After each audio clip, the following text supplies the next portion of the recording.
मैं डी.एन. मणि त्रिपाठी आजीवन निर्माण सीनियर सेकेंडरी स्कूल देवरिया खास देवरिया में कक्षा 4 के बच्चों का स्वागत है। जैसा कि आप जानते हैं, हम आपके हिंदी के शिक्षक आज आपके विषय हिंदी पाठमाला 8 के शब्दों का अर्थ, गंगा की आत्मकथा पाठ का नाम है। शब्दों का अर्थ बता रहे हैं। उद्गम का अर्थ होता है जन्म, जहाँ से गंगा निकली है। निर्मल साफ। मार्ग का अर्थ होता है रास्ता। प्रवाह बहाव। गति रफ्तार। मंद धीमी। संगम मिलन। प्रतीक्षा इंतजार। आइए अब गंगा की आत्मकथा पाठ का नाम है, इसे हम देखेंगे। हमारे देश में नदियाँ बहुत हैं, कई नदियाँ हैं, लेकिन गंगा का विशेष स्थान है और बड़ी ही पवित्र और प्रमुख नदी हमारे देश की मानी जाती है गंगा। यदि इसे देश का जीवन आधार कहें तो कोई इसमें संदेह नहीं है, कोई अतिशयोक्ति नहीं होगी। इस पाठ में गंगा नदी के विभिन्न रूपों, नामों, स्थानों का वर्णन एक आत्मकथा के रूप में किया गया है। लेखक ने लिखा है कि मैं एक नदी हूँ, लोग मुझे भारत की सबसे महान और पवित्र नदी मानते हैं। मेरा नाम गंगा है। मेरा उद्गम हिमालय की गंगोत्री हिमानी से हुआ है। मैं गोमुख स्थान पर इसी हिमानी से निकलती हूँ और मेरी धारा शुरू में नन्ही और पतली है। यहाँ लोग मुझे भागीरथी कहते हैं। ऐसा माना जाता है कि गंगा पहले धरती पर नहीं थी और जब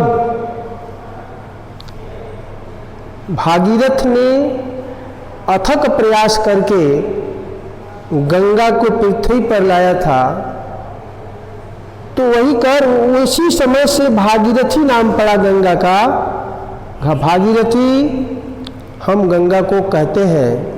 इसलिए हिमानी की बर्फ पिघल पिघल कर मेरी धारा में मिलती रहती है। हिमालय बर्फ का जो पानी होता है पिघल कर धारा में बहता रहता है। यह एक तीर्थ स्थान है। यहाँ गंगोत्री का प्रसिद्ध मंदिर है, जहाँ देश विदेश से यात्री दर्शन करते हैं, स्नान करते हैं और नहा धोकर मंदिरों में जाकर पूजा करते हैं। और तब गंगा कहती है कि मेरी छाती गर्व से फूल जाती है, नाचती है कि मेरे यहाँ अर्थात गंगोत्री में इतने लोग स्नान करते हैं, मंदिरों में पूजा करते हैं। इस पहाड़ी मार्ग में मेरा प्रवाह बहुत तेज हो जाता है। मैंने यहाँ पहाड़ों की चट्टानों को काट कर रास्ता बनाया। गंगा की धारा से, गंगा के पानी से धारा जो है रास्ता बनाया गया है। मेरी घाटी कहीं कहीं बहुत गहरी हो गई है।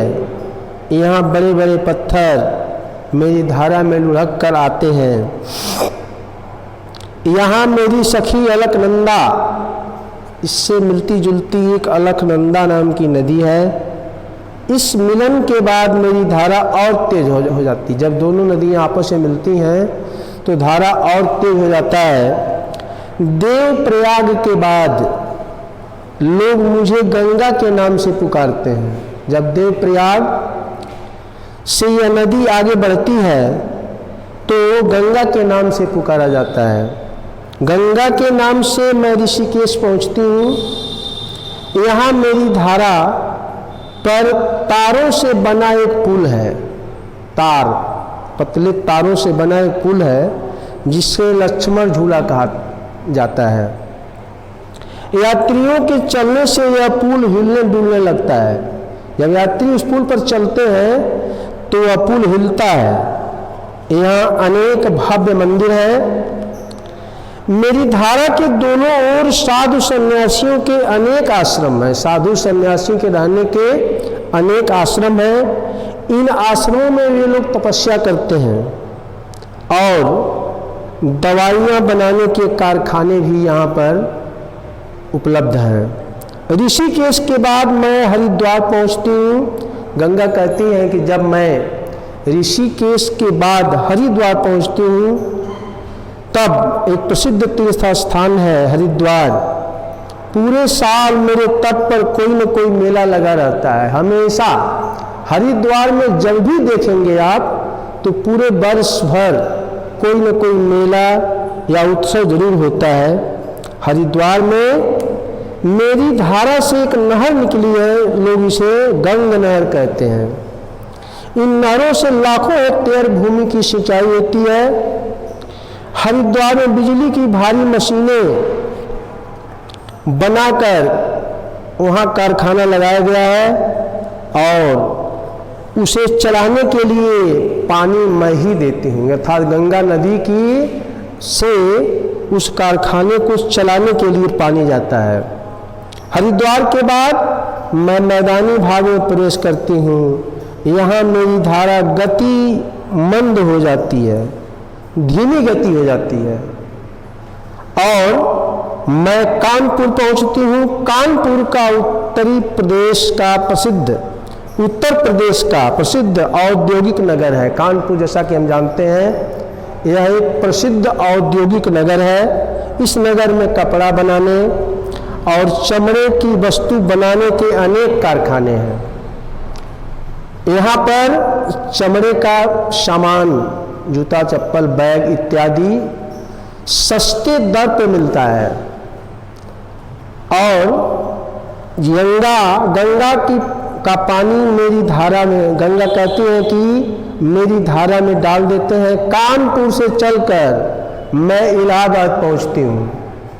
जब इलाहाबाद गंगा नदी की धारा पहुँचती है तो वहाँ पर 3 नदियों का संगम होता है। गंगा, यमुना और सरस्वती संगम स्थान बड़ा ही पवित्र माना जाता है। वहाँ देश विदेश के लोग स्नान करने के लिए प्रतिवर्ष आते हैं और वहाँ पर संगम प्रत्येक 12वें वर्ष कुंभ का मेला लगता है और इस मेले में देश विदेश से लाखों यात्री आते हैं और वहीं पर रात मैंने गंगा के घाट पर ही, तट पर ही पूरी रात व्यतीत कर लेते हैं।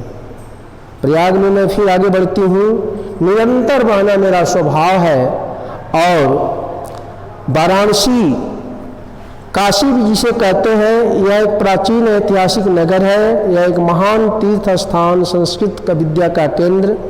वाराणसी के बाद घाघरा, गंडक, कोसी, सोन इत्यादि संस्कृत विद्या का केंद्र है। वाराणसी को जैसा कि सभी लोग जानते हैं कि संस्कृत विद्या का केंद्र, घर घर संस्कृत की विद्या का अध्ययन और अध्यापन का कार्य होता है। यह बहुत, अब गंगा नदी वाराणसी में इनका पाट बहुत चौड़ा हो जाता है। बिहार राज्य से बहती हुई मैं पश्चिम बंगाल पहुंचती हूँ। पश्चिम बंगाल में मैं 2 धाराओं में बट जाती हूँ और पूरब की ओर मेरी मुख्य धारा बांग्लादेश में चली जाती है। दूसरी धारा दक्षिणी दिशा की ओर मुड़कर बंगाल की खाड़ी में मिल जाती है। इस ऊपरी धारा के भाग को लोग फिर भागीरथी कहते हैं। इसका दक्षिणी भाग हुगली कहलाता है। इसी के किनारे कोलकाता नामक महान शहर बसा हुआ है। कितनी अजीब बात है कि भारत की प्रमुख नदी होते हुए भी मेरा एक नाम नहीं है। उद्गम से लेकर मुहाने तक मेरे कई नाम पड़ गए। मैं भारत की सबसे पवित्र नदी मानी जाती हूँ। गोमुख से हरिद्वार तक मेरा जल चांदी जैसा चमकता है। फिर मेरी धारा में पड़ा सिक्का भी दूर से दिखाई देता है। गंगा के पानी में सिक्का यदि पड़ जाए तो दूर से दिखाई देता, इतना स्वच्छ है। लेकिन मुझे दुख है कि कानपुर के बाद मेरा जल बहुत गंदा हो जाता है। मुझे प्रसन्नता है कि लोगों का ध्यान अब इस गंदगी की ओर गया है। भारत सरकार ने मेरे जल को शुद्ध करने का बीड़ा उठाया है। सरकार का एक पूरा विभाग इस काम में लगा है। मुझे उस दिन की प्रतीक्षा है, अर्थात गंगा नदी का कहना है कि हमें उस दिन का इंतजार है कि जब मेरा जल शुद्ध हो जाएगा और गोमुख से लेकर सागर तक गंगा का जल चांदी जैसा चमचम चमकेगा। बच्चों, यह पाठ का अर्थ समाप्त हो गया। अब शब्दार्थ लिखा गया है। प्रश्न उत्तर आपके व्हाट्सएप ग्रुप पर भेज दिया जाएगा। आप लोग इसे सॉफ्ट कॉपी पर, जैसा कि बताया गया है, सुंदर लिख करके और याद करेंगे, याद करके व्हाट्सएप ग्रुप पर भेजेंगे। धन्यवाद।